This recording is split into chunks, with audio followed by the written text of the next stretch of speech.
Sejarah emansipasi perempuan di Indonesia tak lepas kaitannya dengan peran dan perjuangan Raden Ajeng Kartini.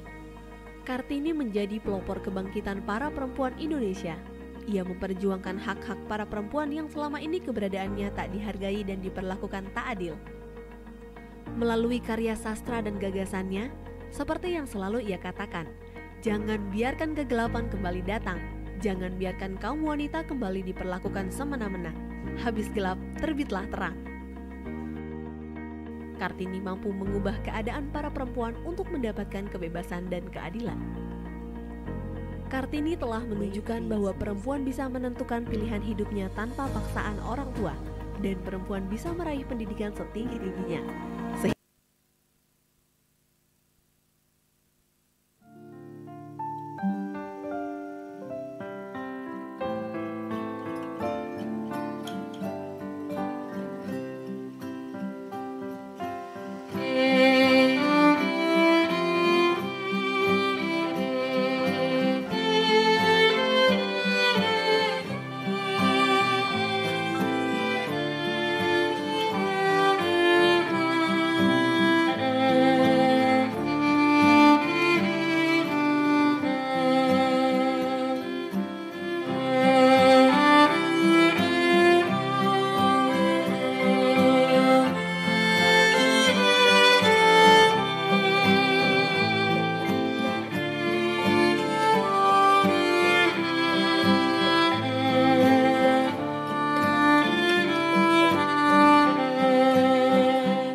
Assalamualaikum warahmatullahi wabarakatuh.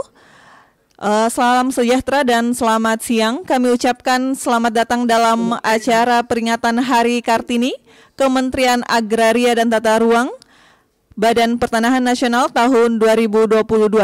Sesaat lagi kita akan memasuki acara webinar yang akan dipandu oleh host kita, Kepala Biro Hubungan Masyarakat, Ibu Yulia Jaya Nirmawati. Sebelum kita memasuki agenda webinar, mari kita bersama-sama menyaksikan video dalam rangka memperingati Hari Kartini.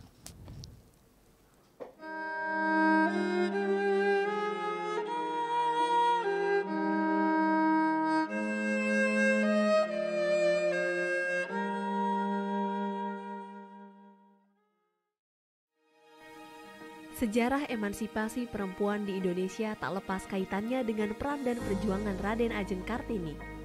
Kartini menjadi pelopor kebangkitan para perempuan Indonesia. Ia memperjuangkan hak-hak para perempuan yang selama ini keberadaannya tak dihargai dan diperlakukan tak adil.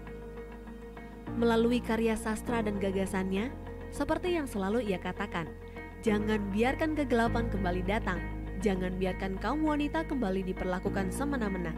Habis gelap, terbitlah terang. Kartini mampu mengubah keadaan para perempuan untuk mendapatkan kebebasan dan keadilan. Kartini telah menunjukkan bahwa perempuan bisa menentukan pilihan hidupnya tanpa paksaan orang tua, dan perempuan bisa meraih pendidikan setinggi-tingginya, sehingga perempuan bisa berkontribusi dan memiliki peran dalam kehidupan berbangsa dan bernegara. Sampai saat ini, Kartini telah meninggalkan makna tersendiri bagi perempuan Indonesia untuk maju dan meraih mimpi, bahwa perempuan itu harus sadar akan kemampuannya yang tersembunyi. Perempuan memiliki kekuatan di tengah kelembutannya, bahkan tidak jarang menjadi tulang punggung bagi keluarga dengan multitalentanya. Peran perempuan sudah tidak bisa terbantahkan lagi. Selain menjadi guru bagi anak-anaknya, perempuan pun bisa tetap memiliki prestasi dalam karirnya, bahkan menjadi pimpinan di tempat bekerja. Namun, hal itu tentu tidak meninggalkan tugas utamanya sebagai ibu bagi anak-anak dan istri dari suaminya. Inilah yang menjadi spirit Kartini, perempuan modern, sukses, tapi tidak melupakan kodratnya. Kartini juga mengajarkan sebagai perempuan harus percaya diri untuk mewujudkan mimpinya dengan mengenal kekuatan dan kekurangan diri, serta memahami betapa berharganya diri. Kementerian ATR BPN, terlahir banyak sosok perempuan Kartini modern. Perempuan dengan semangat dan perjuangan seperti Kartini yang selama ini dikenal masyarakat. perempuan yang berkarya dan berkontribusi bagi lingkungan sekitar dan bangsanya. Kata, aku tiada dapat, melenyapkan rasa berani. Kalimat, aku mau, membuat kita mudah mendaki puncak gunung. Dua kalimat penuh arti tersebut keluar dari sosok Kartini menunjukkan optimisme dalam melawan batas diri. Hal itu merujuk semangat pantang menyerah yang coba ditularkan Kartini pada semua Sri Kandi di lingkungan Kementerian ATR BPN. Wahai perempuan, kiprahmu besar untuk negeri. Selamat Hari Kartini.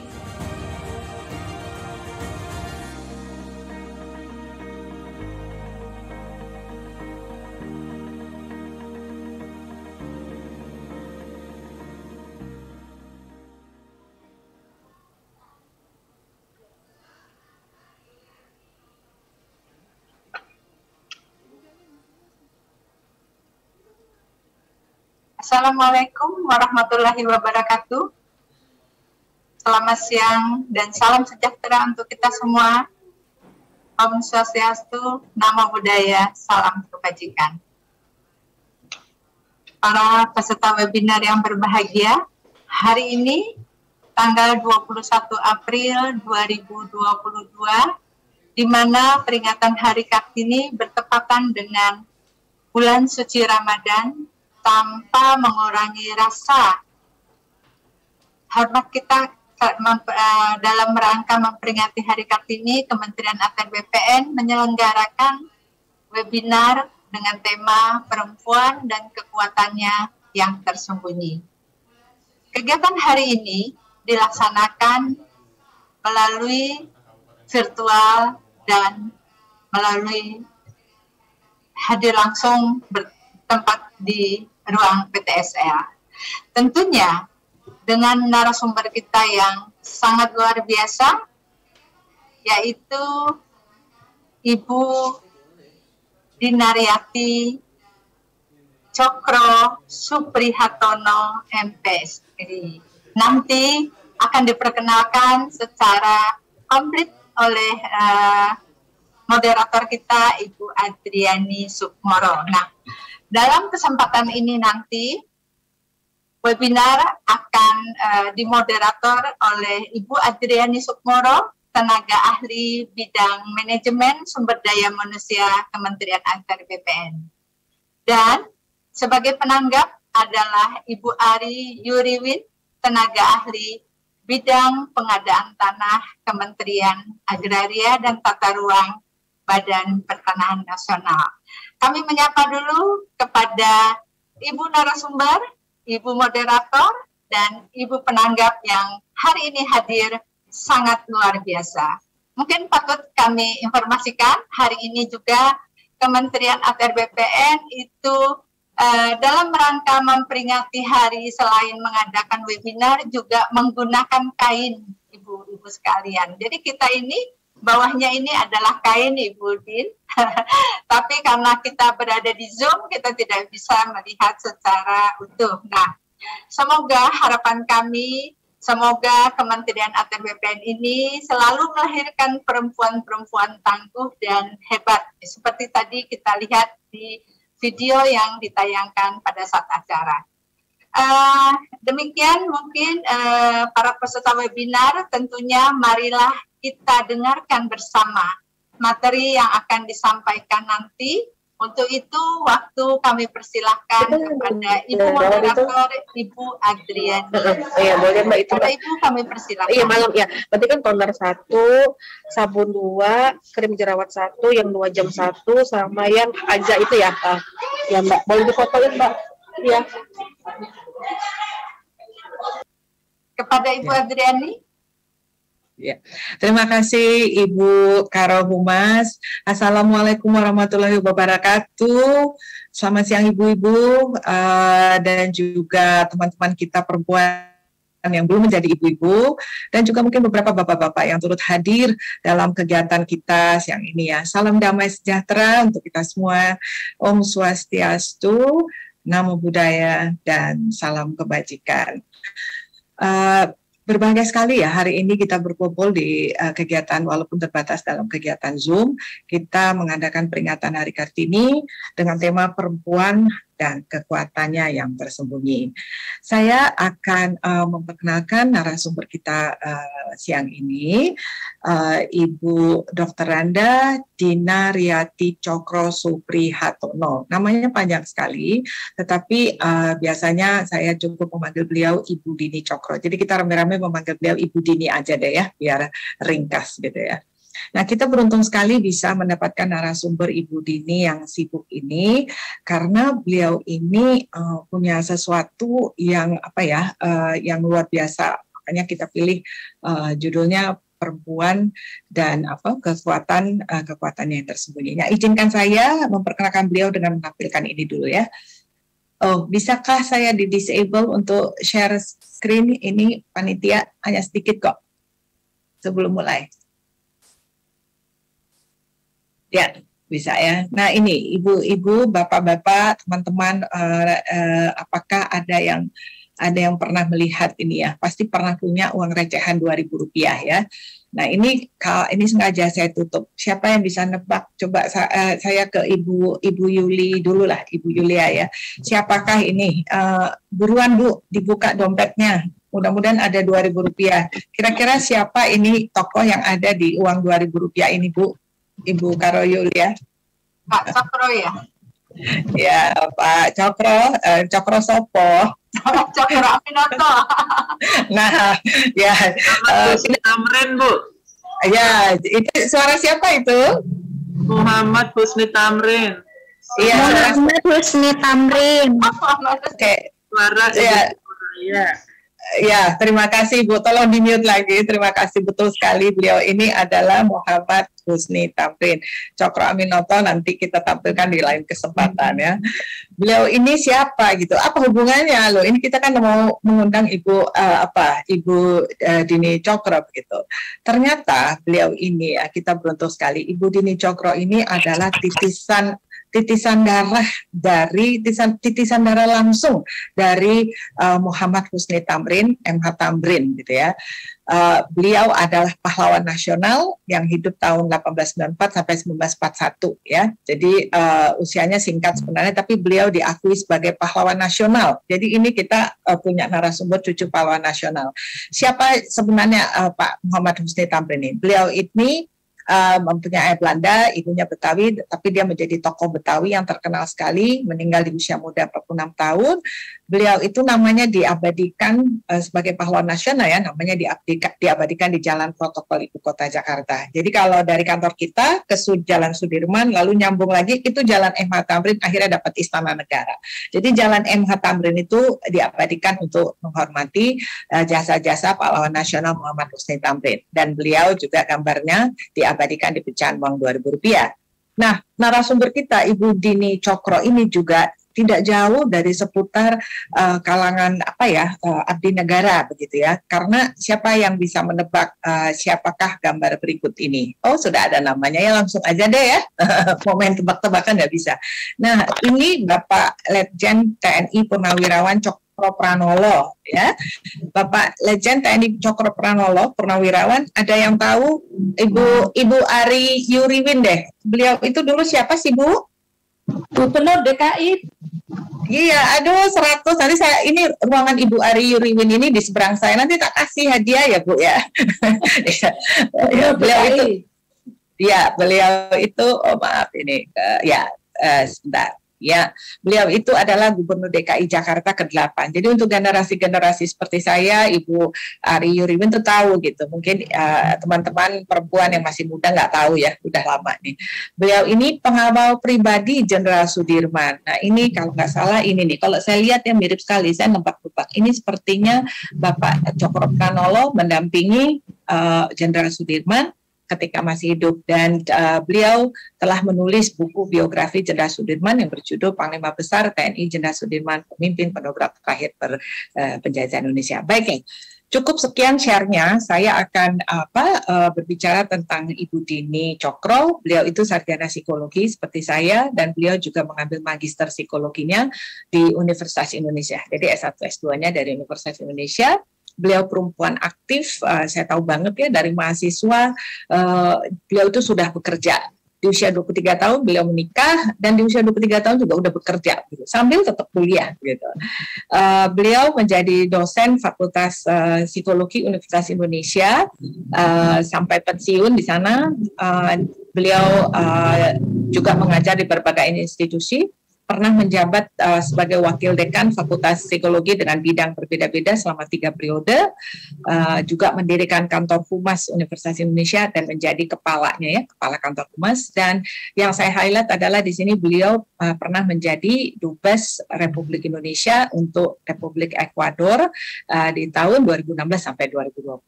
Jadi kita beruntung sekali mendapatkan narasumber yang luar biasa siang ini, dan saya akan menyerahkan floor kesempatan waktu kepada Ibu Dini dengan memulai pertanyaan. Pertanyaannya satu ini Bu ya. Nanti Ibu sambung terus dengan presentasi ya Bu Dini ya.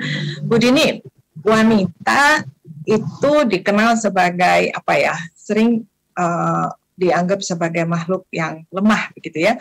Padahal kita tahu deh ya, perempuan-perempuan ini tahu bahwa kita itu sebenarnya makhluk yang paling mendapatkan berkah nikmat. Nah monggo Mbak Dini, tolong kita diberi pencerahan, dimulai dengan pertanyaan ini. Waktu dan tempat kita serahkan, monggo.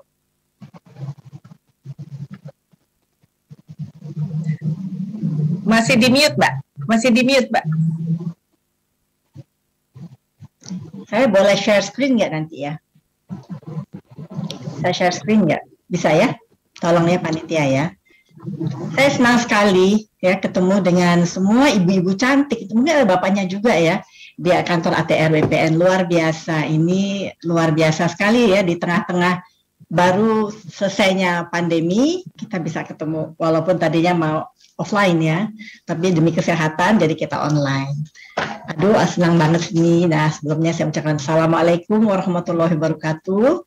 Om Swastiastu, Namo Buddhaya, Shalom, Namaste, Rahayu, dan salam sejahtera buat kita semua.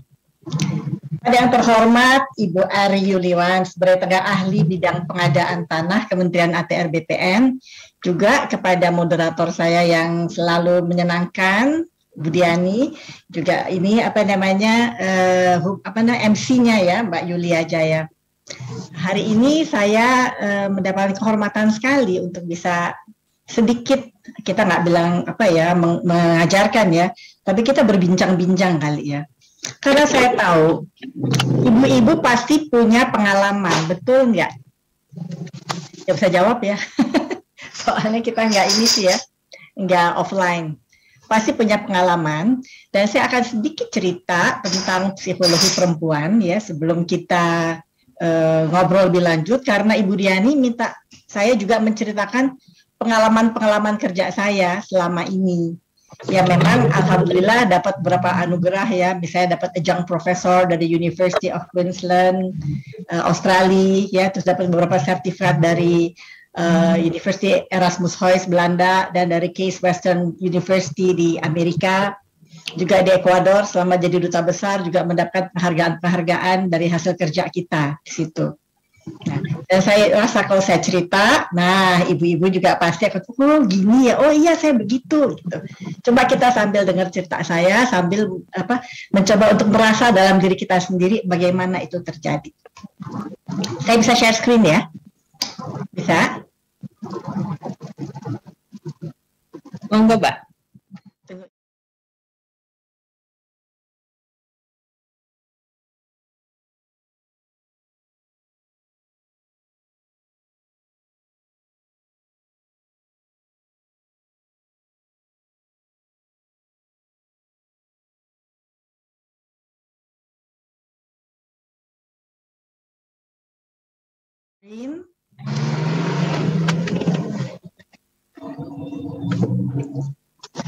Bisa terlihat? Ya, bisa.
memang diharapkan peran perempuan ya, karena sebelumnya kurang punya peran penting dalam masyarakat, apalagi negara. Tapi kenapa ya, kalau dipikir-pikirnya walaupun diberikan kesempatan, kok perempuan nggak mengambil kesempatan itu? Nanti kita jawab kenapanya ya, bukan karena dia lemah, tapi ada sesuatu yang betul-betul menjadi prioritinya perempuan. Kalau dilihat tugas sebagai ibu rumah tangga ya, ibu rumah tangga deh, nggak usah perempuan yang punya karir ya, seperti ibu-ibu sekalian ya, tapi full ibu rumah tangga. Apa betul kita nggak ada artinya? Ya, coba ya, kalau seorang ibu rumah tangga tulen menuliskan CV-nya, coba perannya banyak kan? Sebagai chef, sebagai general manager, karena dia harus mengatur semuanya di rumahnya supaya rapih, beres. Ngatur keuangan yang pas-pasan juga. Kalau uangnya berlebih mah enak ya, tapi kalau uangnya pas-pasan kan dia mesti ngatur. Gimana mengatur menu supaya pas belinya gitu. Manajer keuangan, sebagai manajer keuangan, sebagai manajer teknik, kalau ada yang rusak, siapa yang harus cari tukang, yang harus, kadang-kadang perempuan juga sigap bisa betulin sendiri loh. Manajer logistik mesti tahu jangan ada kekurangan, apalagi anak-anak, baju sekolahnya, bukunya, makanannya, kebutuhan rumah tangga, dan lain sebagainya. Dia juga sebagai perawat dan pendidik anak, pendamping suami pasti, manajer personalia. Karena apa? Karena kan kadang-kadang perempuan yang ngatur, kalau misalnya ada orang yang membantu di rumah atau ada keluarga yang tinggal, itu yang ngaturnya siapa? Kan si ibu rumah tangga. Dan public relation. Karena ibu itu sering bergaul, dan dia bisa bercerita, bisa memperkenalkan keluarganya, menunjukkan betapa menyenangkannya keluarganya sebagai public relation. Jadi perannya banyak ya ternyata ya. Dan apakah peran itu mudah? Bayangan, semua kegiatan yang ada di kantor dilaksanakan oleh satu orang. Padahal kalau di kantor itu ada bidang-bidangnya kan. Tapi dalam rumah tangga itu semua peran perempuan. Dan kadang-kadang lebih hebat lagi. Ingat nggak ibu-ibu sekalian tahun 1998 ketika terjadi resesi besar-besaran. Dan terjadi PHK besar-besaran terhadap di dunia kerja. Siapa yang akhirnya bangkit dan menyelamatkan rumah tangga? Dengan segala cara, ada aja idenya. Supaya rumah tangganya itu paling nggak dapurnya bisa ngebul. Kalau kita baca-baca di koran kan, dengan kreativitasnya perempuan, dia mulai memasak, dia jual makanan, dia bisa ngambil baju-baju di tempat yang tidak mahal dan dia jual kembali. Jadi banyak sekali kegiatan-kegiatan yang dia kreatif, yang dia bisa pilih untuk menopang supaya dapurnya tetap ngebul. Tapi meskipun dibuka kesempatan, kadang-kadang peran perempuan kurang terlihat dalam masyarakat. Kenapa ya? Salah satunya adalah karena kita kadang-kadang nggak mengenal diri kita. Kita nggak kenal kemampuan kita karena terbelenggu oleh stigma masyarakat yang sudah kepalang melekat pada diri kita. Jadi kita pikir itulah stigma kita, itulah kita. Jadi kita memang tidak bisa berbuat banyak. Apalagi mohon maaf ya kalau dapat keluarga yang sering mengecil-ngecilkan kita, melecehkan kita, mengatakan, alah kok makanan gak enak banget sih, gini aja nggak bisa, padahal kan tugas kamu gitu. Jadi hal-hal seperti itu semakin mengecilkan hati kita, peran kita. Atau juga takut disalahkan kalau gagal mendidik anak. Dipikirnya pendidikan anak adalah kewajiban perempuan. Uang bikinnya sama kok. Emangnya kalau kita punya anak hanya kita yang kerja? Kan enggak. Sebapaknya juga. Jadi kewajiban mendidik anak itu adalah ibu dan ayah. Apalagi kalau kita nanti bicara soal psikologi pendidikan anak ya, peran ayah itu penting sekali dalam pengembangan konsep diri anak, bukan hanya ibu. Gitu. Jadi memang kedua belah pihak itu menjadi figur-figur yang akan membentuk seorang anak kelak menjadi anak yang dewasa. Hanya karena biasa dilakukan ibu tuh ngurus anak, bapak tuh bekerja di kantor ya. Jadi akhirnya seakan-akan kewajiban untuk ngurus anak tuh ada di ibu. Dan kalau gagal itu salah ibu. Itu yang membuat akhirnya ada ketakutan, takut disalahkan. Makanya saya sudah pernah lihat seorang ibu yang saking takutnya disalahkan, ini benar ya saya lihat. Itu anaknya umur 5 tahun tuh nggak bisa loh pakai sepatu sendiri, ambil air sendiri, makan sendiri. Jadi ibunya tuh ngurus semuanya ya, disuapin, dipakein sepatu, dipakein baju. Kalau dia mau sekolah diberesin, karena takut dianggap bukan ibu yang baik. Dan itu juga banyak terlihat, mohon maaf ya. Seringkali kita sendiri anaknya yang sekolah mau ulangan, Kita yang sibuk belajar karena takut gagal anaknya. Padahal yang belajar anaknya. Yang mesti dididik adalah kebiasaan anak belajar dan suka belajar. Tapi saking takutnya kita yang belajar, anaknya nunggu. Pernah saya tanya nih, ada satu pesta ya, saya tanya, mana ibunya Pak? Oh di rumah ngajarin anak, kan lagi ulangan. Kok ibu nggak di rumah ngajarin anak? Oh enggak, saya bilang belajar itu kewajiban anak saya. Saya sudah biasakan anak saya untuk belajar mandiri karena itu tanggung jawabnya, bukan tanggung jawab saya. Tapi kalau dia nggak mengerti, baru saya bantu, saya bilang gitu. Karena yang harus belajar dia. Nah, tapi banyak kita mengambil alih nih, anaknya yang mau ulangan, ibunya yang sibuk ngajarin. Tapi ya nggak apa-apa. Untuk pendampingan yang perlu, pendampingan ya, tapi tidak mengambil alih fungsi itu. Tapi saking takutnya di sana, jadinya akhirnya kita ambil alih dia itu versi anak itu. Pernah ada seorang anak nih mau ulangan nih besok, temennya anakku dulu. Aku tanya, kamu belum belajar? Mamah nggak ada. Mama nggak belajar. Saya belajarnya nunggu mamah dulu. Nah, luar biasa kan? Dan yang bagus adalah memang pilihan.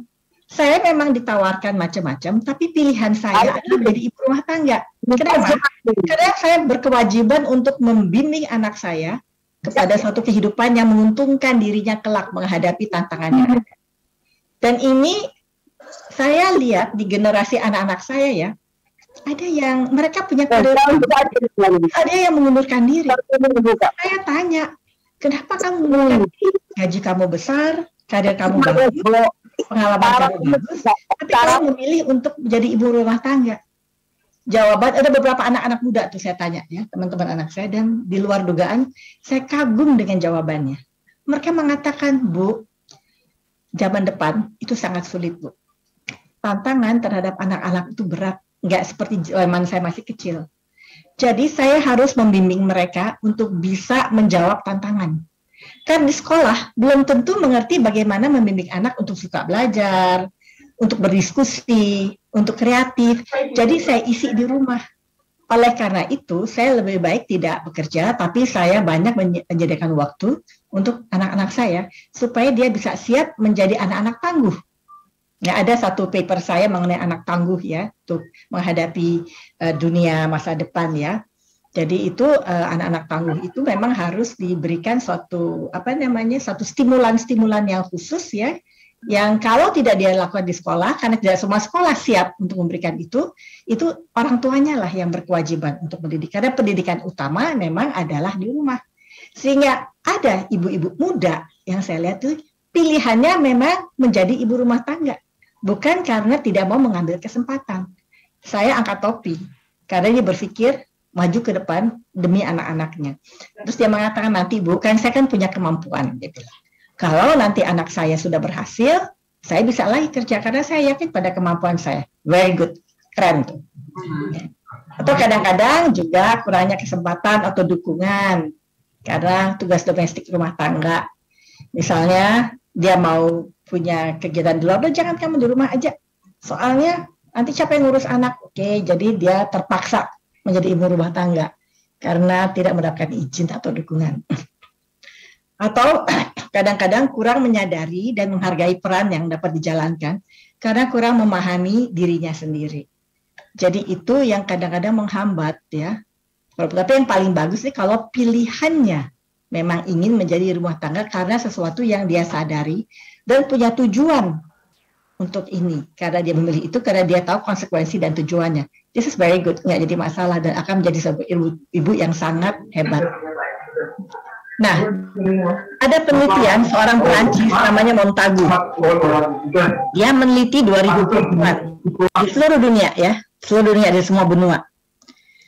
Hasil penelitiannya dinamakan sebagai the natural superiority of women. Jadi perempuan pada dasarnya itu mempunyai superioritas yang melebihi pria secara biologis.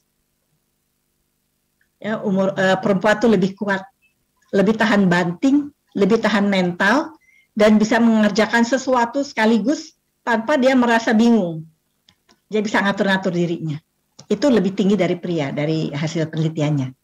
Usia perempuan biasanya lebih lebih panjang daripada pria. Kalau kita, mohon maaf ya, kalau kita lihat di usia saya nih, teman-teman saya banyak suaminya sudah meninggal.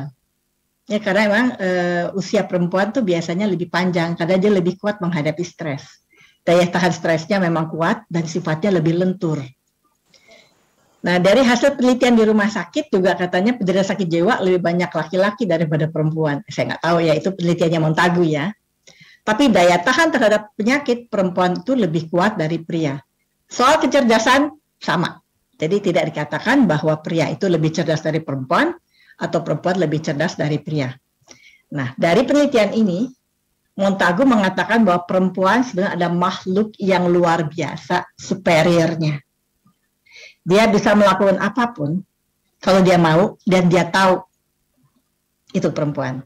Jadi Tuhan memberikan kelebihan pada perempuan yang tidak dimiliki oleh pria. Yaitu perempuan bisa menstruasi, bisa hamil, bisa melahirkan, dan bisa menyusui. Itu kenikmatan yang luar biasa. Yang tidak dimiliki oleh pria, tapi dimiliki oleh perempuan. Dan ditemukan oleh Montagu, emang loh, perempuan itu superior. Dia sendiri, seorang pria ya, mengakui dan mengagumi ternyata perempuannya kelihatannya seakan-akan lemah gemulai, tapi di balik itu ada suatu kekuatan yang luar biasa. Mungkin ibu-ibu tahu kan perjuangan Ibu Kartini kan dalam hari ini kan kita merayakan Hari Kartini. Beliau itu dengan segala keterbatasannya, tapi mempunyai cita-cita yang tinggi, dia terobos itu semua dinding-dinding batas. Walaupun dengan sepucuk surat, walaupun harus hanya bicara dengan orang, nggak pernah takut, sehingga akhirnya apa yang terjadi? Dia bisa membuka kesempatan perempuan untuk melihat bahwa kita mempunyai banyak kesempatan untuk bisa berkiprah. Karena dia tahu dia punya kemampuan itu. Nah, kekuatan perempuan yang lain. Nih, cinta. Bukan artinya pria nggak punya cinta, tapi kalau perbedaan pria dan pria dan perempuan dengan wanita adalah kodrat lelaki adalah ambisi, kodrat perempuan adalah cinta. Cinta itulah yang muncul karena dia bisa hamil, bisa melahirkan, bisa menyusui. Sehingga untuk membesarkan anak, cinta itu penting untuk asah, asi, dan asuh. Dan cinta itulah yang sebetulnya mengontrol superioritasnya. Jadi sebetulnya tanpa sadar, benar nggak ibu-ibu? Merasa nggak? Ibu tuh memilih loh, ya bahwa saya memang lebih mau mengorbankan waktu saya untuk mendidik anak saya, untuk rumah tangga saya, ketimbang saya harus mengejar karir saya. Itu saya rasain ketika saya sedang berkarir di kampus ya. Terus anak saya yang paling kecil sakit. Sakitnya itu luar biasa sehingga dia 2 bulan hospitalized. Dan saat itu dokter bilang kemungkinan dia akan meninggal. Saya sedih banget ya, sampai saya bilang sama suami saya nggak masalah dengan karir saya nggak kerja juga nggak apa-apa, tapi saya ingin membesarkan anak saya ini. Kalau dia harus meninggal, saya apa boleh buat, yaitu emang sudah suratan takdir dari Allah, tapi kalau enggak, saya harus membesarkan dia. Tapi ternyata memang Allah mengatakan lain, anak itu hidup, dan diramalkan oleh dokter, kalau dia hidup, dia akan retarded. Alhamdulillah enggak, normal. Jadi saya fully time untuk merangsang dia karena emang dia punya masalah. Nah, di situ saya mendapatkan dukung penuh dari fakultas bahwa saya boleh cuti di luar tanggungan untuk berapa bulan. Jadi saya nggak harus mengundurkan diri, tapi saya boleh cuti.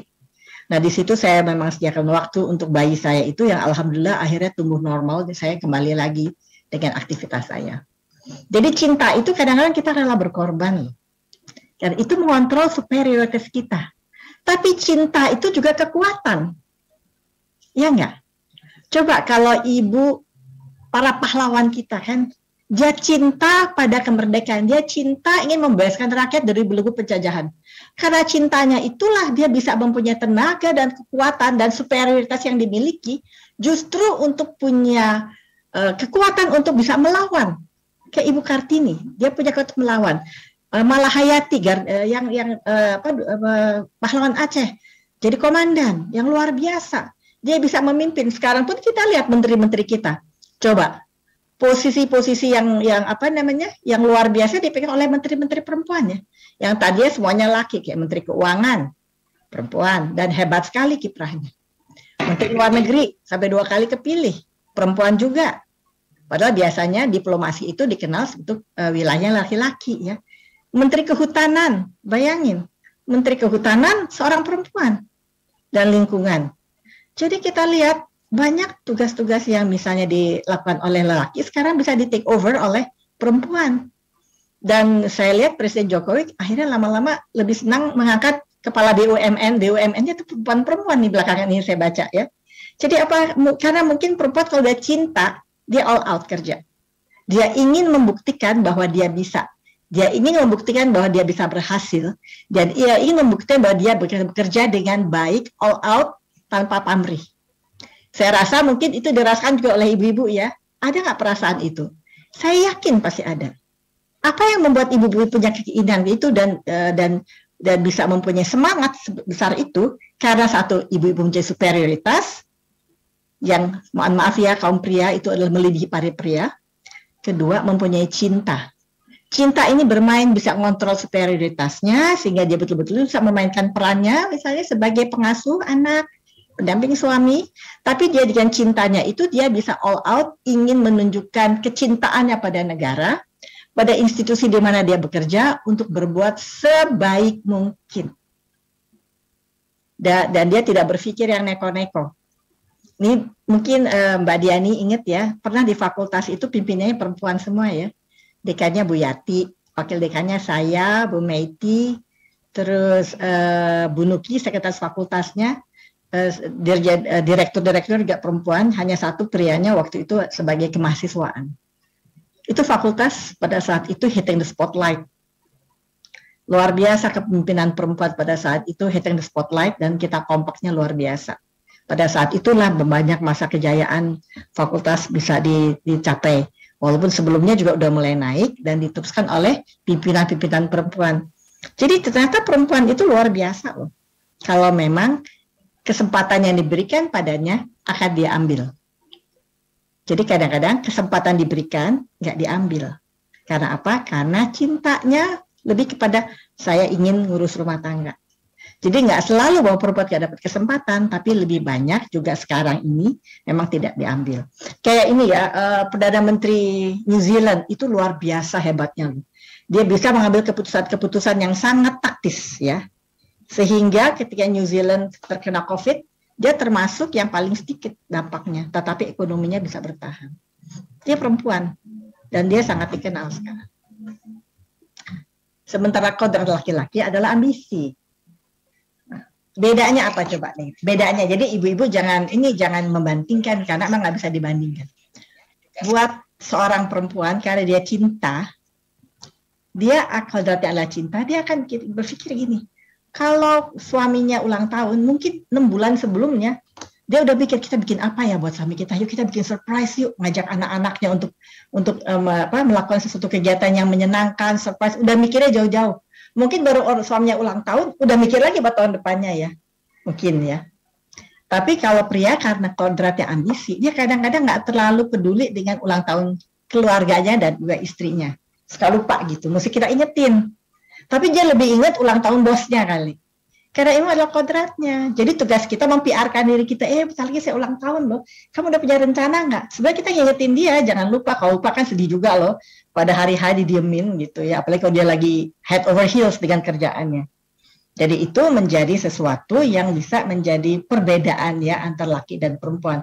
Sehingga prioritas kita perempuan nomor 1 adalah anak dan keluarga. Nomor 2 adalah anak dan keluarga. Nomor 3 adalah teman-teman. Nomor 4 baru ambisi kita kalau kita punya karir. Tapi kalau pria nomor 1 adalah ambisinya, nomor 2 adalah bosnya, nomor 3 baru keluarganya, nomor 4 baru istrinya. Jadi itu ada perbedaan dari fokus perhatian mereka. Sehingga kalau pensiun, kalau perempuan kalau pensiun biasanya senang, wow saya sekarang punya waktu untuk bisa masak, bisa berkebun, bisa bermain sama cucu, bisa ini, bisa itu. Dengan keluarga ya. Dengan pria kadang-kadang yang lebih terkena post power syndrome karena biasanya punya power dengan ambitionnya terus kehilangan itu. Nah, itu menjadi masalah tuh.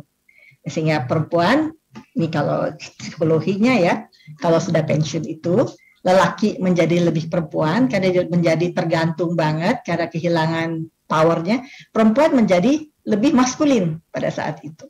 Seru kan ya? Nah, ya, begitulah secara psikologis perempuan laki-laki. Oleh karena itulah perbedaannya dari otaknya nih. Otaknya laki-laki seperti ini, analytical, sport, visual, aggression. Oleh karena itu dia agak kaku, dan perempuan yang love itu, lelaki itu bisa lihat sesuatu one at a time. Melakukan kerjaan juga one at a time. Sedangkan perempuan itu bisa buzzing. Semua bisa dikerjakan sekaligus. Misal sambil rapat aja juga bisa mikir, aduh anak saya ulangan ya, saya pulang, saya mesti beliin buku ya, oh di rumah nih nggak ada makanan ya, saya mesti gini, oh besok nih keluarga saya mau ada kegiatan pertemuan ya, saya mesti bawa itu, dia bisa mikir itu sekaligus sambil juga konsentrasi tetap di dalam rapatnya. Atau kalau nyetir mobil, saya pernah menelpon kolega saya pria, Din nanti ya, tunggu ya, saya lagi nyetir mobil, nanti kalau udah sampai saya telepon kamu. Susah tuh dia untuk ngomong di telepon, emang nggak boleh sih ya, tapi ini contoh aja, sambil mengendarai mobil. Tapi perempuan, udah telat nih, karena mesti ngurus semua, masuk mobil belum pakai make up, padahal mau kantor. Bisa sambil nyetir, sambil make upan, kadang-kadang sambil baca buku. Tapi nggak salah nyetirnya. Jadi bisa melakukan 2-3 tugas sekaligus. Karena apa? Karena perbedaan di dalam otaknya. Ini otak pria nih, nggak kaku sehingga one at a time. Sementara otak perempuan sangat fleksibel, sehingga dikatakan bahwa struktur otak perempuan lebih kompleks, seperti kawat listrik yang saling berhubungan satu dengan yang lainnya, sehingga ia mampu, maaf ya,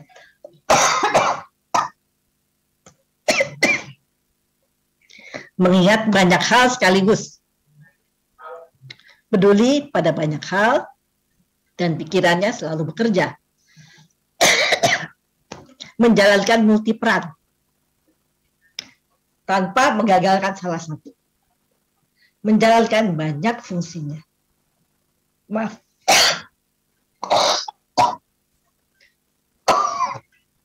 Saya emang lagi agak flu ketularan cucu. Jadi itu ya bisa dilakukan oleh perempuan, banyak hal sekaligus, tanpa membuat dia pusing. Saya juga suka bingung lihat mantu saya. Mantu saya tuh nggak punya pembantu di rumahnya, pintar masak. Tapi pas saya udah, kalau kita lagi ada pertemuan, saya berpikir bahwa mantu saya nggak mungkin deh dia bawa sesuatu karena dia sibuk sekali di rumah ya.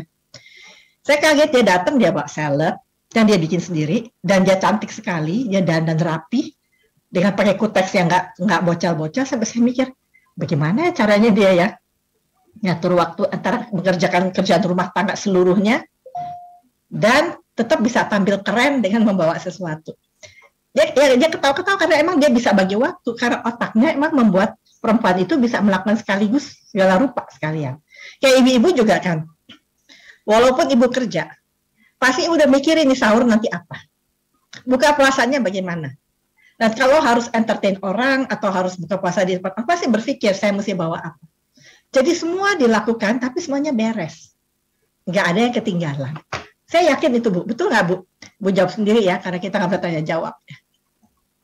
Oleh karena itu, kita mampu berperan ganda, multitasking.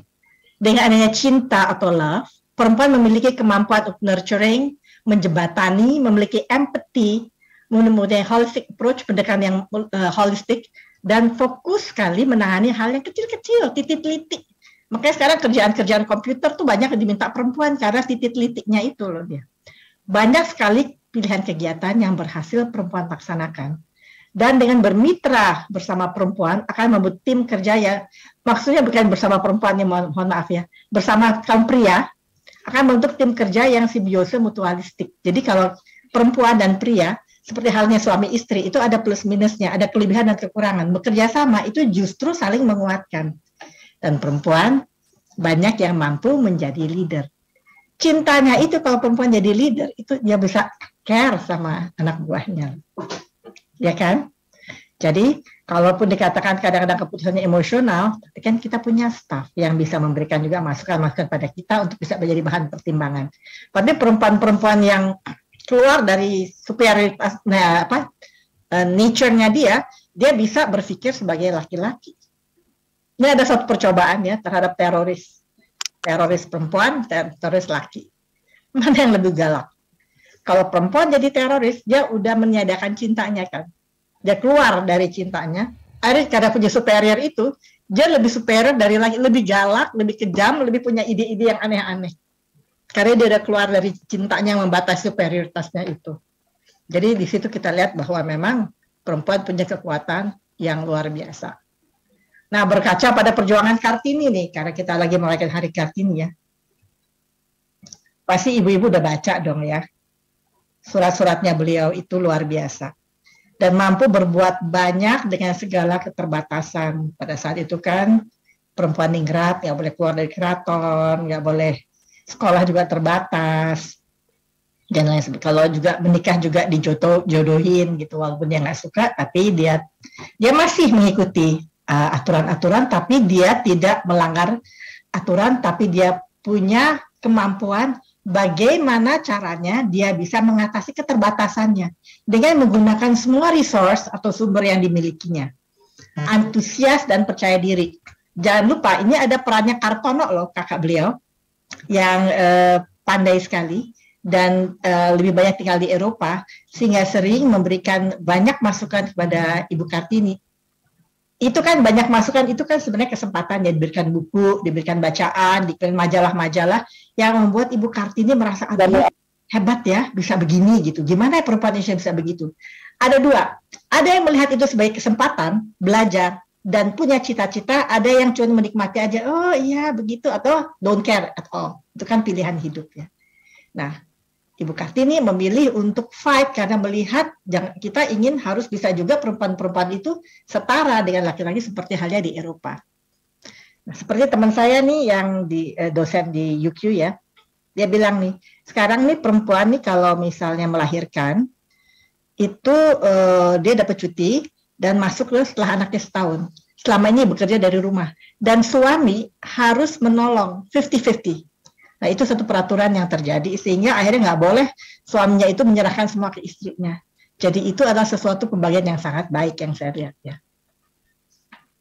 Nah, dan dia nggak pernah putus asa, tetap berusaha menghargai tata krama dan aturan, meskipun terasa masih dalam belenggu. Karena apa? Karena Kartini mempunyai self-leadership. Dia yang memimpin dirinya sendiri. Dia punya mimpi besar, punya motivasi kuat, selalu mau belajar dari buku-buku yang diberikan, berusaha dan bertindak, dan mempunyai semangat baca. Nah, kalau ini tentang diri saya ya, karena saya suruh minta cerita tentang diri saya ya. Ya ini sedikit yang saya menikah 23 tahun, masih kuliah, usia pernikahan saya 44 tahun, usia saat ini 68 tahun, punya 4 anak dan 7 orang cucu. Cucu saya yang paling besar, 2 orang udah remaja ya. Nah, ini tadi udah dibacakan oleh Ibu Diani kegiatan-kegiatan saya. Hanya saya diminta oleh memang mendirikan kantor humas UI. UI itu nggak punya humas, jadi saya diminta sama Pak Rektor, padahal saya itu masih menjabat sebagai wakil dekan.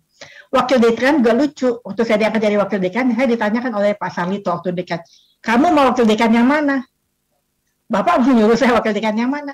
Yang nggak ada aja ya, wakil dekan 4. Boleh. Terus kerjaan saya apa? Kamu pikirin deh kerjaan kamu apa. Saya mesti mikir. Di situ saya berpikir mendirikan humas, kerjasama, juga mendirikan sistem, membuat sistem dan penelitian. Dan dari apa yang saya lakukan itu menjadi pilot project buat UI. Makanya saya diminta untuk jadi kepala humas UI dan membangun kantor humas di UI. Nah, di dalam kegiatan itu, sebagai wakil dekan, karena saya suruh milih kerjaan saya berhasil membuat kerjasama training program dengan University of Queensland, Brisbane, Australia. Waktu itu si Queensland University itu ada ranking 30 dunia dan kita UI masih 250-an gitu ya. Saya bilang saya nggak mau dibilang bahwa saya harus nunduk-nunduk, pada merasa mau tunjukin bahwa Fakultas Psikologi itu mempunyai dignity. Jadi saya berdua sama Bu Yati, wakil dekan 1, menunjukkan, membuktikan bahwa pendidikan kita itu bagus. Sampai akhirnya UQ mengakui, iya pendidikan kamu setara sama kita, walaupun grad universitasnya beda ya. Saya diterima loh, mahasiswa 2,00 diterima, sementara fakultas lain harus 2,75, khusus psikologi 2,00. Terus saya minta scholarship buat staf pengajar. Mereka tanya kenapa loh, saya bilang staf pengajar saya juga akan ingin berkembang. Akhirnya dikasih scholarship dari mereka untuk staf pengajar. Satu lagi saya minta scholarship buat mahasiswa reguler, karena saya nggak mau ada perbedaan ya di situ. Nah, anaknya Ibu Ratna Megawangi juga salah satu mahasiswa saya di training program. Akhirnya diberikan, oke, jadi setiap kali ada mahasiswa training program yang berangkat, ada mahasiswa reguler yang juga mendapatkan beasiswa untuk kuliah di situ. Jadi hubungan antara S1 reguler dan S1 training program itu erat. Jadi nggak ada semacam iri-iri. Satu lagi saya minta, terus Pak Dekan bilang, mintanya banyak banget sih, biarin Mas, kita harus minta. Saya minta marketing CV, saya dibayar. Mereka bilang, hi Dini, how come? Yes, of course I'm working hard to get students and you just get it after 2 years in our university. Terus dia bilang, you are crazy. Yes, I'm crazy. For my university, I'm always crazy. Akhirnya dikabulkan. 50% dari biaya marketing saya dan apapun yang saya lakukan itu dibayar oleh UPI. Jadi break even point kita 8 mahasiswa. Sehingga kita dapat banyak dana untuk pengembangan fakultas. Jadi di situ kita tuh ada aja idenya, kadang-kadang buat kamu pria, kamu apa sih, kamu mikirnya enggak, nggak apa-apa. Namanya usaha, saya bilang. Tapi saya punya reasons, dan ternyata diterima. Nah, satu hal lagi yang saya agak bangga pada saat itu adalah ketika saya memenangkan Q Project. Waktu saya bilang sama Pak Dekan saya mau ambil nih Q Project, ini adalah dana hibah dari Bank Dunia, $2 juta. Pada saat itu, titiknya adalah pada hard science faculties ya, dengan psychology as social science, bukan hard science ya. Tapi saya bilang saya mau ikut. Jadi nggak mungkin, kita kan bukan hard science, biarin, saya bilang. Paling tidak, kalau kita lakukan ini, kan 1 tahun kerjanya, kita punya blueprint. Kalau kita menang, kita dapat $2 juta, kita bisa lari, majuin fakultas. Kalau nggak menang, kita punya blueprint. Nggak ada yang percaya. Nggak apa-apa deh, saya kerja sendiri, sama 1-2 orang yang percaya, kita kerjain. Terus saya punya ide-ide yang dilakukan oleh fakultas hard science lainnya. Sampai orang dari Bank Dunia ketika dia datang dan melihat kerja kita, dia kaget, dia bingung. Bilang, wow, very original what you are doing. Saya bilang, ya thank you very much. Mahasiswa semua mendukung. Akhirnya the only social science yang dapat Q Project adalah Fakultas Psikologi. Bangga kan? Jadi kita nggak boleh merasa kecil. Atau nggak mungkin, kita kan fakultas perempuan semua, masa iya ada yang mandang kita? No, nggak boleh. Kita mempunyai harga diri, kita mempunyai dignity, kita harus tunjukin. Nah, itu adalah modal saya bekerja. Dan di situ ternyata apa yang kita lakukan itu mendapat penghargaan. Oleh karena itu, Fakultas Psikologi satu-satunya faculty yang dapat Q Project $2 juta. Langsung kita membangun perpustakaan yang keren dan lain sebagainya. Saya nggak cerita, tapi pokoknya alhamdulillah deh gitu ya. Dan beberapa staf ahli yang sering saya duduki di sini, juga anggota tim Adipura. Jadi KLHK minta saya anggota tim Adipura. Di samping Kemenkes juga saya bantu ya. Nah, di situ saya belajar mengenai pengolahan sampah, dan saya tahu bahwa Surabaya sepertiga kotanya itu sampah, listriknya dari sampah. Ya, hebatnya. Jadi pengolahan sampah kita ini ternyata sangat bermanfaat untuk energi. Jadi kalau kita sangat serius dalam mengelola sampah, insya Allah nggak usah terlalu mahal bayar listrik. Dan saya diminta oleh Pak Presiden untuk menjadi duta besar di Ekuador. Saya kaget waktu saya telepon ya, saya lagi di fakultas, Bu Dini bisa ke Kemlu. Saya pikir saya suruh ceramah nih kayak sekarang gini. Oh ya, saya bilang Bu Menteri mau ketemu. Oh iya, saya pikir saya mesti bawa bahan apa? Nggak bawa ibu aja yang datang. Waduh, disuruh hari Jumat. Saya bilang, Pak, hari Jumat saya pimpin rapat. Tapi terus saya pikir masa Bu Menteri panggil saya nawar ya. Oh iya deh, saya bisa. Saya datanglah ke sana. Sampai di situ ya Bu Menteri bilang, Pak Presiden minta kamu jadi duta besar. Saya kaget juga sih ya. Nggak kepikir kan.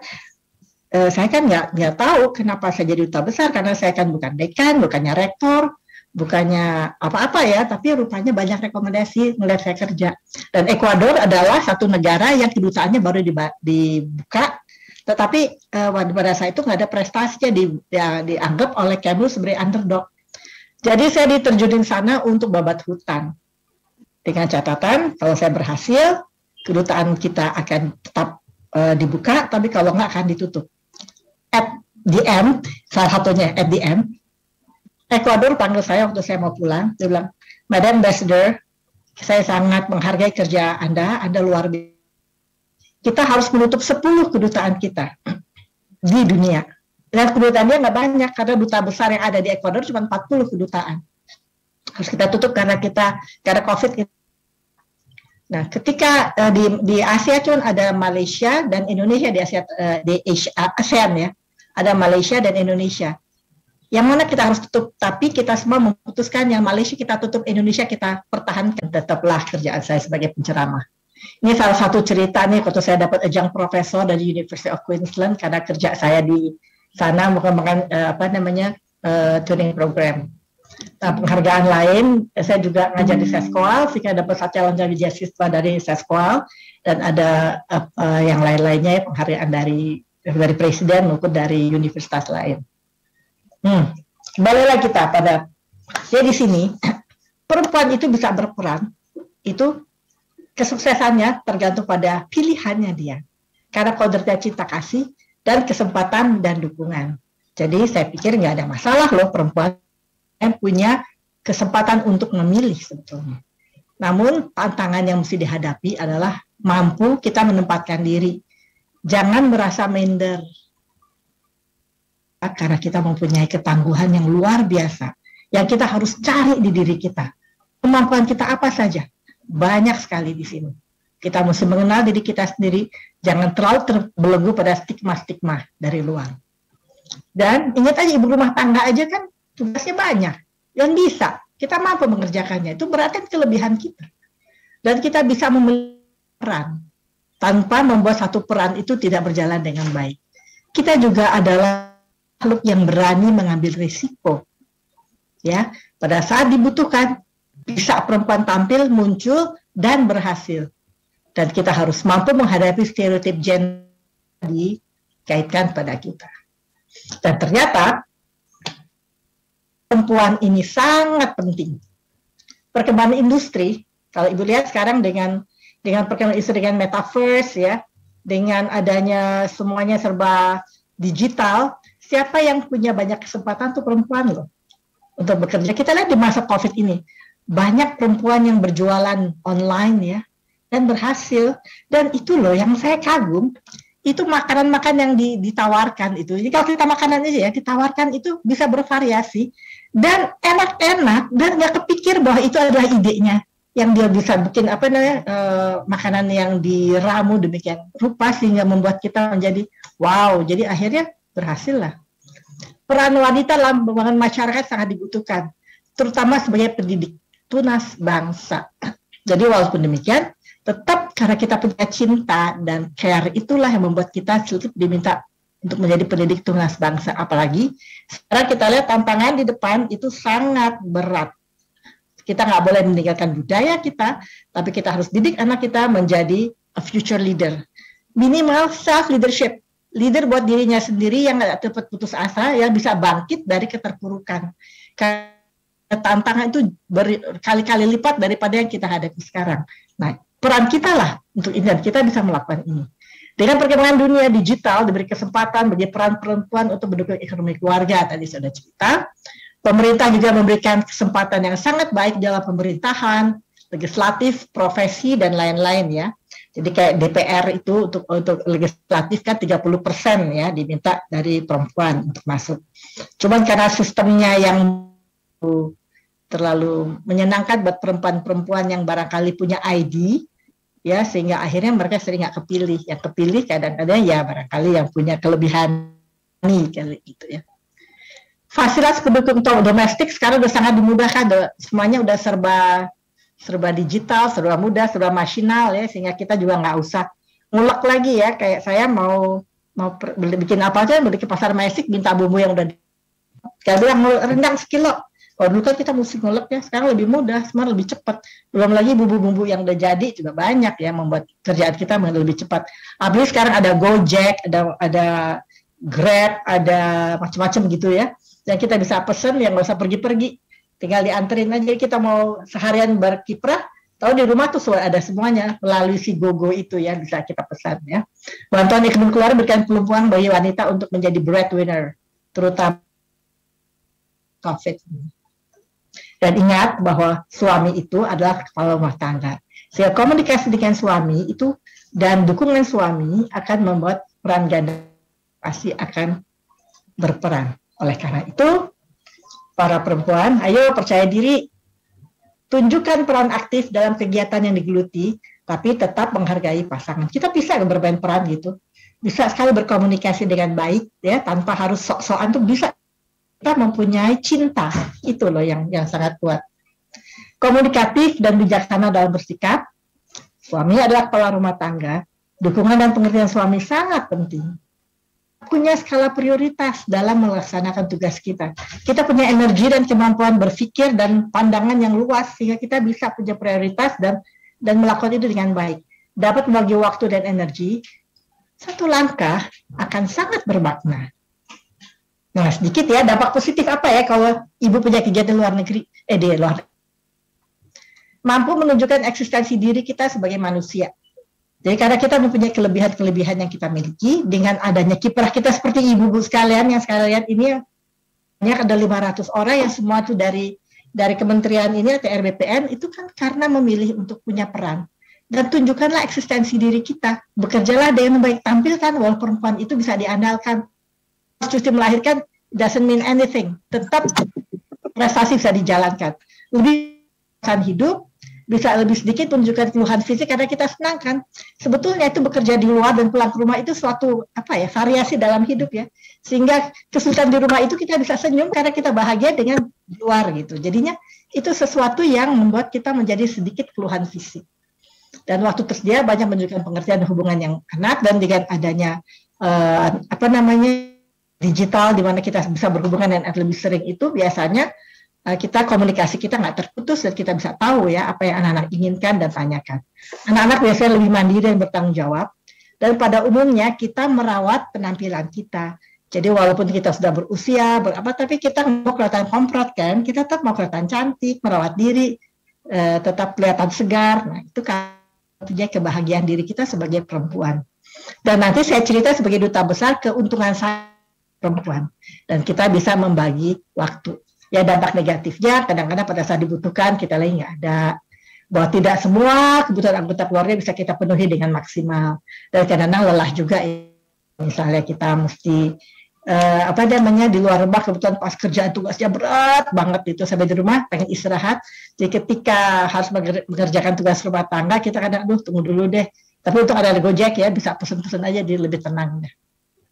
Izin Ibu Dini, ini ada satu pertanyaan bagus ya. Jadi saya pikir sebelum Ibu Dini masuk ke cerita-cerita gembira nanti ini saya lihat ya selama menjadi duta besar Republik Indonesia atau Ekuador, ini saya ajukan dulu pertanyaan dari Ibu Nur Azizah, biasa kita panggil Ibu Inung. Pertanyaannya soalnya bagus banget. Nanti Ibu Ari menanggapi di akhir sesi saya pikir ya. Tapi ini takut kehabisan waktu, jadi saya bacakan aja. Beliau bertanya begini, Bu Dini, terkait maraknya kasus bunuh diri di mana ada kejadian ya seorang ibu itu bersama anak-anaknya itu bunuh diri ya, dia membawa anak-anaknya itu bunuh diri karena terdesak terdesak oleh situasi. Ada ibu ini depresi akibat perilaku suami dan juga desakan ekonomi ya, jadi kombinasi gitu. Nah pertanyaan dari Ibu Inung, pertama, di manakah kekuatan wanita itu yang bisa dikembangkan, dioptimalkan agar jangan sampai terjadi seperti itu ya, sampai memutuskan bunuh diri, tidak ada jalan lain gitu ya, sepertinya gitu ya. Yang kedua, apa yang terjadi dengan kekuatan tersembunyi wanita yang ternyata tidak bisa menahan atau melawan tekanan batin itu, sehingga memutuskan melakukan perbuatan yang fatal tadi itu. Dan yang ketiga, bagaimana menyeimbangkan tekanan yang menimpa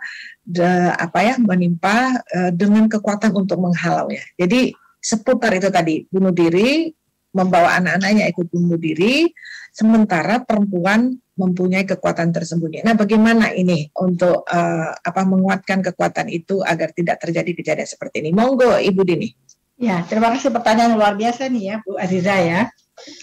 Ya, kita lihat sekarang keadaannya. Ini yang saya bilang, karena stigma masyarakat begitu kuat, sehingga kadang-kadang perempuan itu tidak menanya dia yang tersembunyi.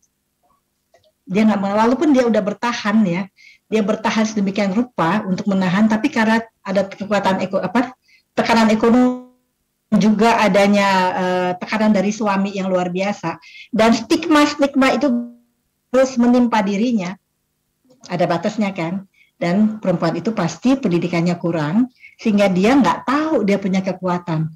Yang dia kenal konsep dirinya adalah saya orang yang lemah, saya itu nggak berdaya, saya nggak mempunyai kemampuan apapun. Jadi itu yang dia rasakan karena kurangnya pengetahuan tentang kekuatan, karena tersembunyi. Banyak perempuan yang tidak tahu bahwa dia mempunyai kekuatan itu. Kenapa? Karena memang pendidikan terhadap perempuan itu hanya seputar, mohon maaf ya, memasak, ngasuh anak. Tapi jarang ada pendidikan pada perempuan yang menunjukkan bahwa dia mempunyai kelebihan. Sehingga dia nggak tahu. Dia nggak tahu caranya berkomunikasi dengan baik. Apalagi kalau sudah dibombardir dengan stigma-stigma yang membuat dirinya akhirnya merasa punya konsep diri yang negatif terhadap dirinya. Nah, manusia, nggak laki nggak perempuan, akan banyak bertindak sesuai dengan konsep dirinya. Apa yang dia kenal tentang dirinya. Kalau dia nggak kenal dia punya kelebihan, dia nggak punya jalan keluar, nggak tahu bagaimana cara. Kan bisa aja dia tiba-tiba kalau suaminya lagi mana, dia bawa anaknya, dia kabur aja gitu, misalnya ke rumah orang tuanya atau ke rumah kerabatnya, atau dia udah mempunyai perencanaan bahwa dia akan menjalankan hidup, atau dia akan bicara baik-baik dengan suaminya untuk mengatakan bagaimana mengatasi masalah ini. Tapi karena dia nggak tahu kemampuan itu, jadi nggak terjadi. Kenapa dia bunuh anak-anaknya? Itu karena cinta. Sengsaranya hidup di dunia tanpa uang yang cukup, dengan deraan dari mungkin suami yang sering menyiksa keluarga. Dia nggak tega, anaknya dia tinggalkan begitu saja, dan harus menghadapi penderitaan. Jadi membunuh anak-anaknya dan dirinya itu adalah bagian dari cintanya dia. Dengan segala keterbatasan kemampuannya, pengetahuannya, dan konsep dirinya yang sudah memang negatif, membuat dia memilih jalan itu. Dan karena cintanya, dia nggak tega meninggalkan anaknya, maka dia ajak anaknya serta ke alam baka. Di sini memang kita harus kembali melihat program-program perempuan itu mungkin tidak melulu pada keterampilan yang selama ini selalu dilakukan ya, tapi kita juga mesti punya waktu untuk perempuan bisa mengenali dirinya. Punya session yang appreciative inquiry misalnya, mereka bisa dirinya sendiri. Dan ada kontak dengan sesama perempuan untuk melihat jalan keluar yang barangkali dilakukan oleh perempuan lain terhadap masalah yang mirip-mirip yang bisa. Nah, karena hal itu belum dianggap penting saat ini, makanya kurang ada session seperti itu. Karena perempuan perlu, untuk mengenal dirinya kita mesti tahu, mesti ada feedback juga dari lingkungan, dan diberikan kesempatan introspeksi. Kayak misalnya ibu rumah tangga yang saya cerita, saya cuma ibu rumah tangga. Padahal kalau kita introspeksi, ternyata kegiatan ibu rumah tangga itu luar biasa kan, sulitnya. Dan belum tentu perempuan yang punya peran di luar itu bisa mengerjakan 100% full timer ibu rumah tangga. Karena terus terang membosankan, tapi tekanannya banyak sekali. Tapi banyak perempuan yang rela melakukan itu. Hanya gitu, giliran dia salah sedikit, yang dapatnya negatif stigma. Kamu masakannya kok keasinan. Tapi kalau lagi enak, ya dinikmati aja, nggak ada tuh positive feedback buat dia. Sehingga akhirnya dia nggak mengerti bahwa dia mempunyai kelebihan. Jadi memang dia tersembunyi, mesti dikeluarkan. Makanya adalah dengan membantu memberikan feedback. Sehingga kalau misalnya ada nasihat rumah tangga untuk perkawinan, barangkali ini harus menjadi hal yang penting juga untuk disampaikan. Supaya perempuan-perempuan juga bisa tahu dan mengenal dirinya sendiri. Dan pria juga bisa menghargai perempuan suami karena tahu, karena perempuan itu memang sangat bermanfaat, bukan bermanfaat dalam arti negatif ya, tapi dia mempunyai peran yang vice versa ya, antara dua belah pihak.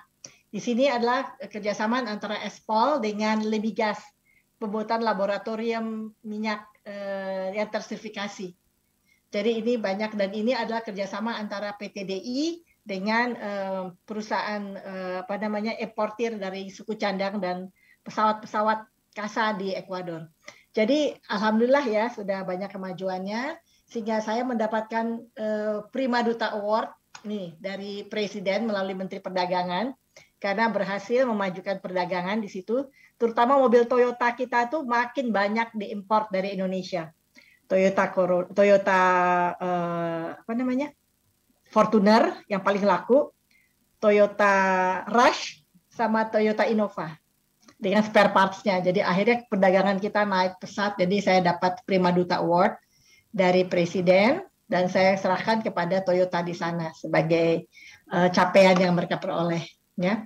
Terus saya dapat juga ini Eloy Alfaro Award dari wartawan dan juga Mundo Gold Award dari pemerintah Ekuador. Jadi sebagai capaian-capaian kerjaan diplomasi kita. Jadi walaupun saya bukan diplomat karir, saya seorang dosen ya, tapi ternyata bisa menjalankan kerjaan diplomasi dan anak buah saya semua laki. Dan di situ saya harus terus terang aja cobaannya berat ya. Buat seorang perempuan, kadang pertama kali mereka look down. Mereka nganggap, Allah ini kok perempuan kok suka dandan ya, bisa kerja nggak dia? Ternyata saya pekerja keras. Jadi di situ saya rubah etik kerja bahwa kita mesti kerja keras, kerja cerdas, saya bilang, berdoa, dan ikhlas. Jadi ini kira-kira dan saya sempat nulis buku juga di situ. Ada yang bahasa Spanyol, ada kaleidoskop, dan ada yang bahasa Indonesia. Ya. Sehingga di sini, a strong woman loves, forgives, walks away, let go, tries again, and preserve, no matter what life throws at her. Perempuan sebenarnya tangguh. Asal dia mau dan kenal dirinya. Tapi kadang-kadang banyak perempuan yang nggak kenal dirinya, nggak tahu kemampuannya, dan nggak tahu bahwa dia adalah makhluk yang kuat. Karena kualitas itu bukanlah suatu accident, bukanlah suatu kebetulan, tapi itu adalah pilihan-pilihan kita dari berbagai alternatif. Sebagai putusan-putusan yang intelijen dan skillful execution. Sehingga kita bisa menjadi perempuan yang tangguh, yang tetap bisa berkembang, mengembangkan diri, tapi tetap menjadi seorang ibu dan istri yang baik, karena kita bisa membagi waktu kita dan berperan ganda. Nah, mungkin di situ sedikit paparan saya, dan jika ada pertanyaan, monggo silahkan, saya akan coba untuk jawabnya. Waduh, luar biasa Ibu Dini. Kita sudah kembali nih. Kita kembali di akhir-akhir. Di akhir aja ya. Stop share ya. Kita kembali di akhir-akhir pemaparan Ibu Dini. Alhamdulillah bisa kembali. Lampu sudah hidup di kantor Sisingamangaraja, kantor pusat. Ini saya coba cek dulu. Ibu Ari Yuriwin, apakah engkau sudah kembali? Sudah, Ibu.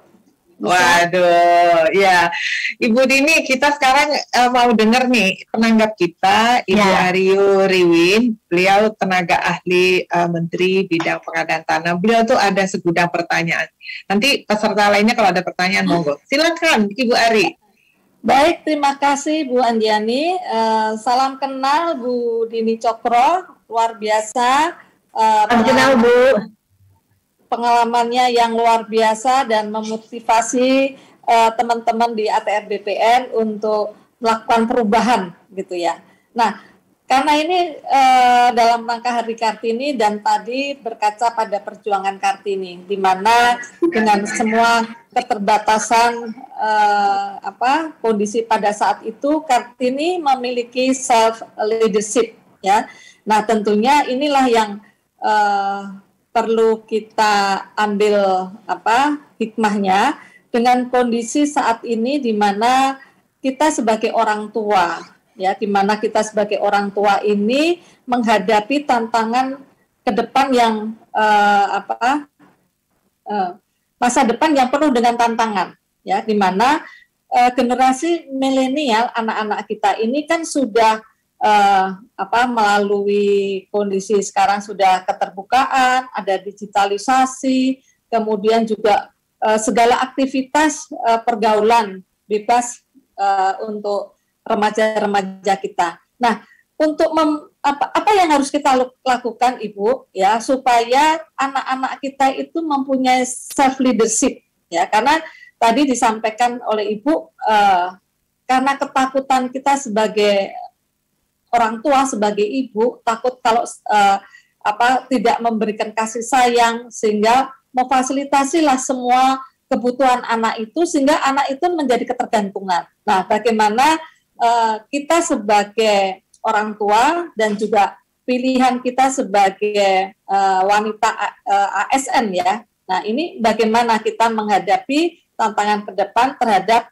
generasi milenial. Terima kasih Bu Ari, satu pertanyaan yang bagus sekali ya, karena itu saya pikir ini pertanyaan mewakili pertanyaan semua ibu-ibu ya. Ya. Masih ada kekhawatiran ya Bu ya, ini menghadapi ke depan ini yang kita sendiri kaget ya. Kita akan masuk dalam dunia metaverse ya. Kita mulai harus kenal crypto money. Kita melihat banyaknya pembohongan dari robot apa tuh? Ya, trading. Ya, robot trading ya. Ya, banyaknya sultan-sultan yang banyaknya sultan-sultan yang mendadak kaya dan luar biasa kayanya, apakah benar apa enggak kita nggak tahu, tapi membohongi akhirnya kan, memberikan suatu apa namanya gambaran yang keliru. Terus terang aja, mendidik anak-anak zaman sekarang itu tidak bisa seperti kita dulu mendidik anak. Ya, tapi yang pasti satu adalah cinta. Ya, cinta, komunikasi itu harus ada.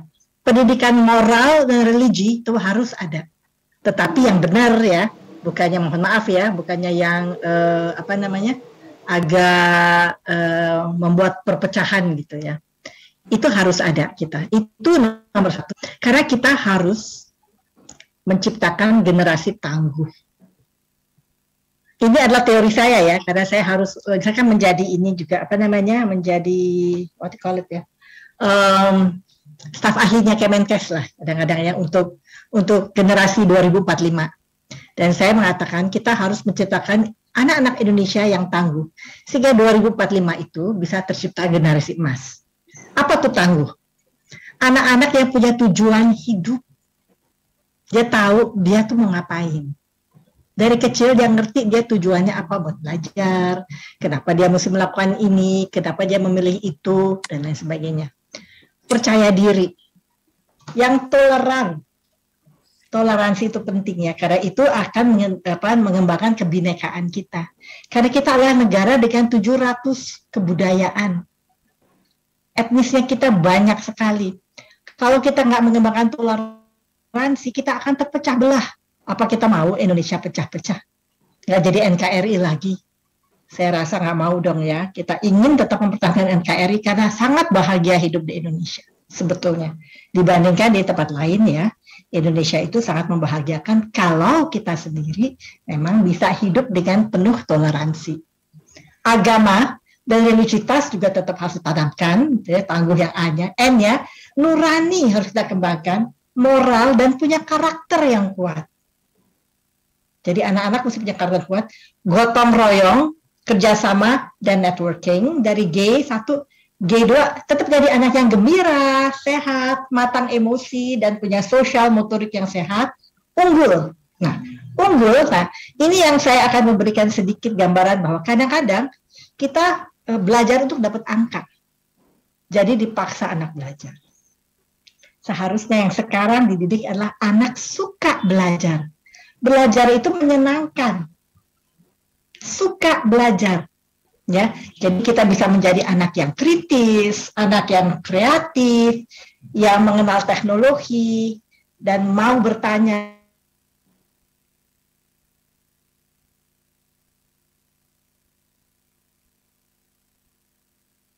Ya, saya mau tanya-tanya dulu gitu. Jadi anak-anak itu harus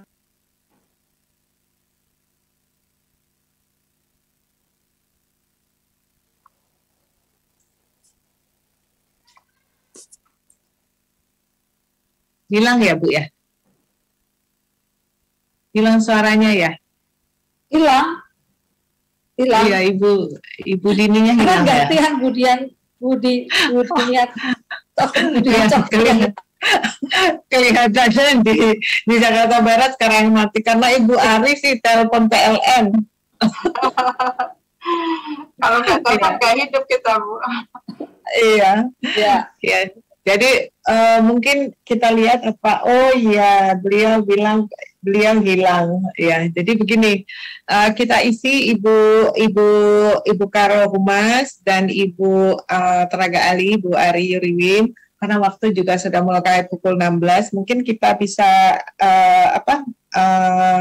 rangkum ya dari pemaparan Ibu Dini Cokro ini ya, kita panggil aja Ibu Dini Cokro berapa. Jadi beliau tadi pemaparannya tentang perempuan dan kekuatannya yang tersembunyi itu luar biasa ya, dipaparkan tentang bahwa kita seharusnya fokus pada kelebihan kita, kekuatan kita, walaupun kita tahu ada sisi negatifnya begitu ya. Tidak ada salah kalau kita memilih untuk menjadi ibu rumah tangga, tidak masalah karena itu pilihan yang sangat mulia dan kita patut respect pada ibu itu. Tetapi yang harus kita kuatkan adalah bahwa kita itu jangan sampai menjadi lemah, karena tadi pertanyaan Ibu Inung itu mengetuk sekali, Ibu Inung, Ibu Nur Aziza, bahwa ada yang merasa tidak berdaya, dia tidak menguatkan dirinya. Nah, kalau dari Ibu Ari tadi poinnya bagus ya tentang membangun self leadership begitu ya, walaupun belum sempat terjawab tuntas, tapi pertanyaannya sangat relevan karena memang disrupsi digital teknologi ini akan membuat dunia jungkir balik ya. Apa yang kita siapkan untuk anak-anak kita belum tentu nanti itu berlaku atau relevan ke depannya. Tapi tadi sempat dapat ya Bu ya, bahwa itulah mengenai nurani ya, tentang diri dia, bagaimana menjadi diri dia gitu mentalnya. Begitu ya Bu ya? Iya. Ya. Saya lihat di sini ada pertanyaan sebentar di chat supaya puas semuanya ya. Dari Ibu Tias, Mbak Tias mungkin. Bagaimana cara kita meminimalisir stereotip tentang perempuan dengan mengembangkan women support women. Ya ini bagus banget ya. Tadi ini Mbak Tis yang ada di ruangan Ibu Ari ya, kalau nggak salah ya. Ya, pertanyaannya sama. Tadi kita bincang-bincang. Benar banget ya. Jadi tadi ada kata-kata bahasa Inggris yang keren banget gini ya. Women empower women. Woman empower women, kurang lebih begitu. Jadi perempuan yang monggo Mbak Tias kayaknya mau ngomong.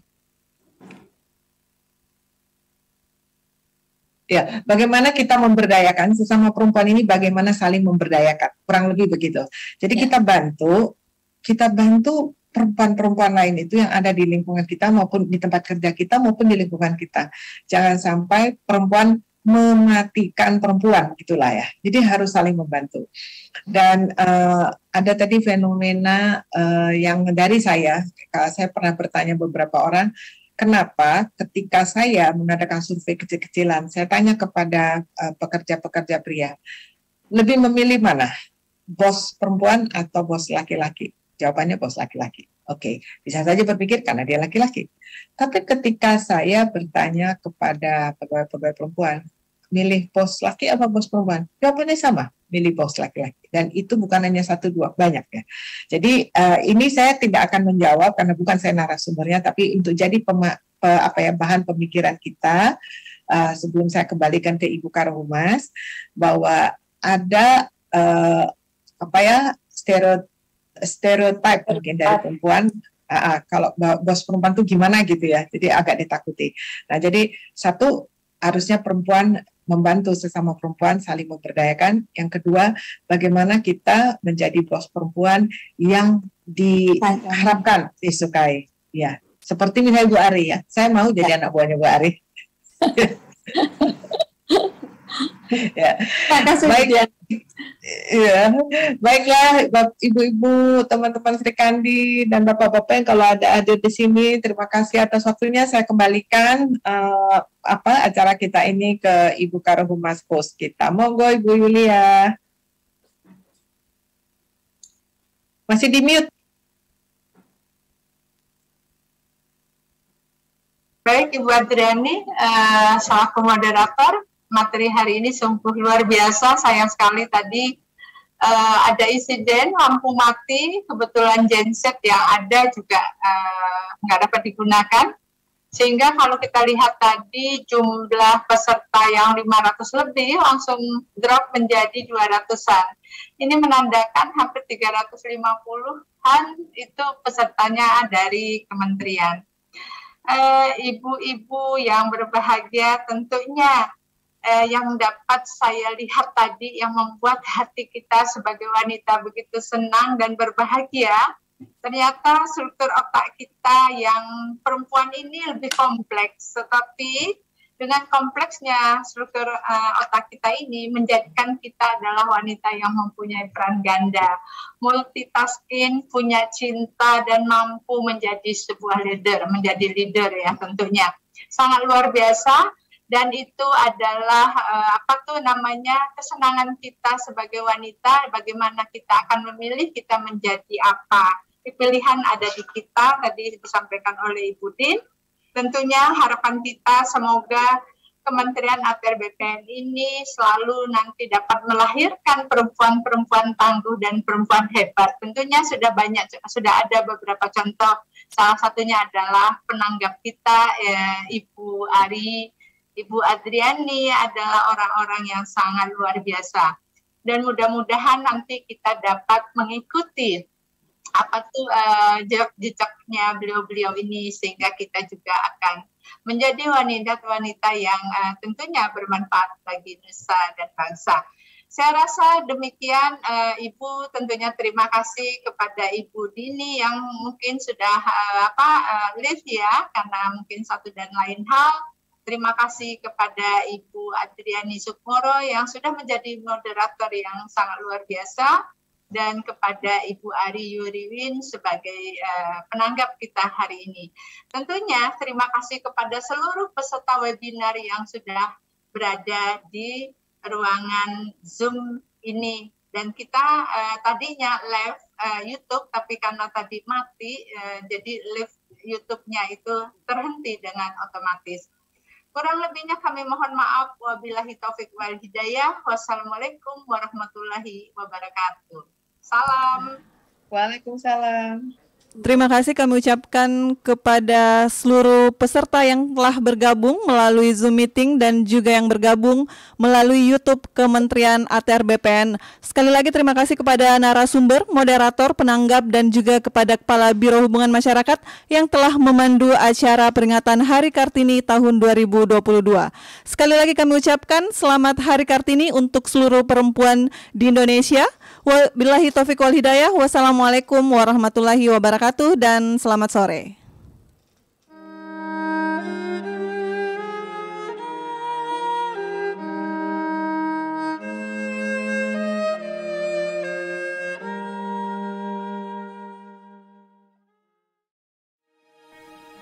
Sejarah emansipasi perempuan di Indonesia tak lepas kaitannya dengan peran dan perjuangan Raden Ajeng Kartini. Kartini menjadi pelopor kebangkitan para perempuan Indonesia. Ia memperjuangkan hak-hak para perempuan yang selama ini keberadaannya tak dihargai dan diperlakukan tak adil. Melalui karya sastra dan gagasannya, seperti yang selalu ia katakan, jangan biarkan kegelapan kembali datang, jangan biarkan kaum wanita kembali diperlakukan semena-mena. Habis gelap, terbitlah terang. Kartini mampu mengubah keadaan para perempuan untuk mendapatkan kebebasan dan keadilan.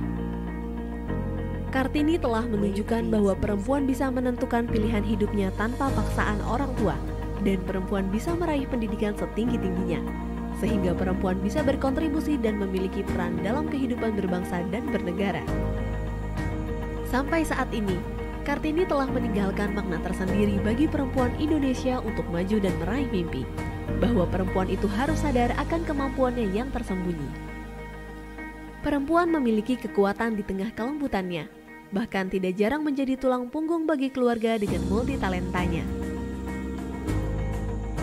Peran perempuan sudah tidak bisa terbantahkan lagi. Selain menjadi guru bagi anak-anaknya, perempuan pun bisa tetap memiliki prestasi dalam karirnya, bahkan menjadi pimpinan di tempat bekerja. Namun, hal itu tentu tidak meninggalkan tugas utamanya sebagai ibu bagi anak-anak dan istri dari suaminya.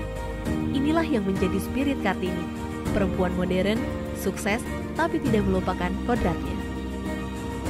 Kartini juga mengajarkan sebagai perempuan harus percaya diri untuk mewujudkan mimpinya dengan mengenal kekuatan dan kekurangan diri, serta memahami betapa berharganya diri.